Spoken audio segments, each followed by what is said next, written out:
आदर्शवंत सरदार सरवाई पापना गौड महाराज यांची 375वी जयंती चंद्रपुरात मोठ्या उत्साहात व श्रद्धाभावाने विदर्भ गौड कलार समाज महासंघ चंद्रपूर, गडचिरोली गौड कलार समाज सेवा मंडळ व सर्व गौड कलार समाजातर्फे साजरी करण्यात आली। या निमित्ताने विविध धार्मिक व सांस्कृतिक कार्यक्रमांचे आयोजन करण्यात आले होते। कार्यक्रमाची सुरुवात महाराजांच्या प्रतिमेचे पूजन करून करण्यात आली।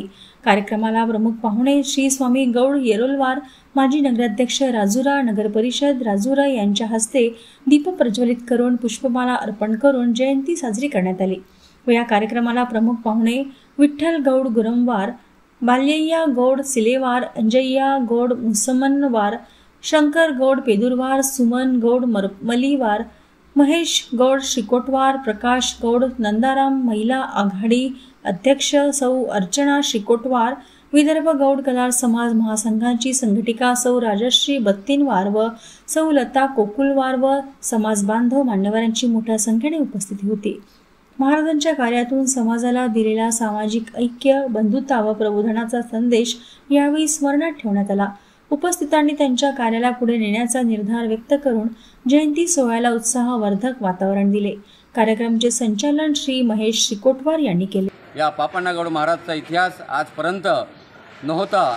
ज्यांनी या इतिहास गायब केलेले होते त्या लोकांकडून हा इतिहास आम्ही आणला आणि आज पापण्णा महाराज यांची जयंती सगळीकडे पूर्ण भारतामध्ये साजरी करण्यात येत आहे।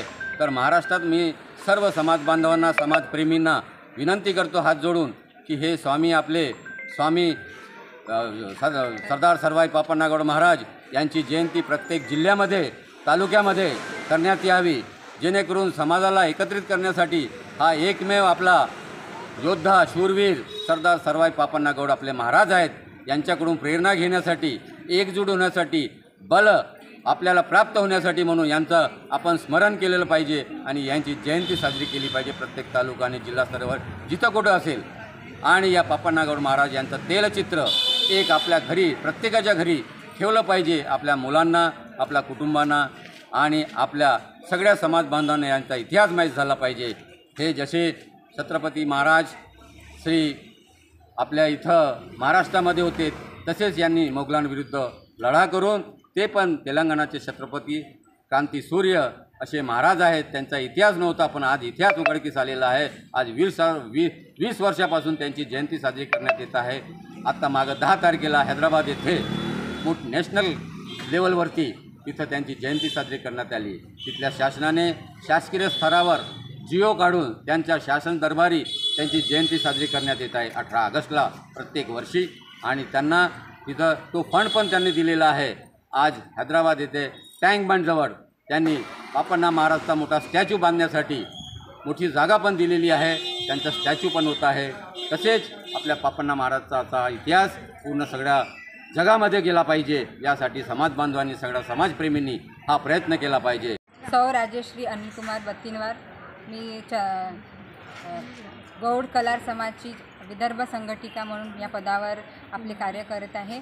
आणि आज आपण इथे महिला आघाडी आणि युवा संघटना आणि सर्व आपले जे सदस्यगण आहे सर्वांच्या उपस्थितीमध्ये सरदार सरवाई पापण्णा गौड यांची 375वी जयंती इथे आपण एकत्रितपणे साजरी करण्यासाठी उपस्थित झालेले आहोत।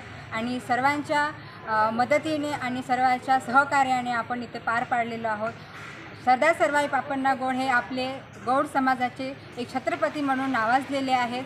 त्यांनी जसे महाराष्ट्रामध्ये छत्रपती महाराजांनी, शिवाजी महाराजांनी कार्य केले आहे तसेच आपल्या समाजासाठी आणि गौड समाजासाठी तेलंगणामध्ये जे कार्य सरदार सरवाई पापण्णा गौड यांनी केलेले आहे त्यांचे कार्य आपण सर्व मंडळींनी आणि सर्व समाज, गौड समाजांनी त्यांचे कार्य आपण ध्यानात ठेवून, मनात ठेवून त्यांच्याबद्दल आदर सत्कार ठेवावा।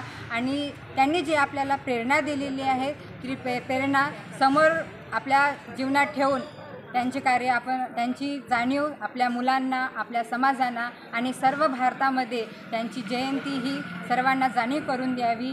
आणि आज या कार्यक्रमाला उपस्थित झालेले आहेत त्या सर्वांचे मी मनपूर्वक आभार मानते आणि आजचा हा कार्यक्रम सुंदर परिस्थितीने संपन्न झालेला असं मी जाहीर करते। धन्यवाद।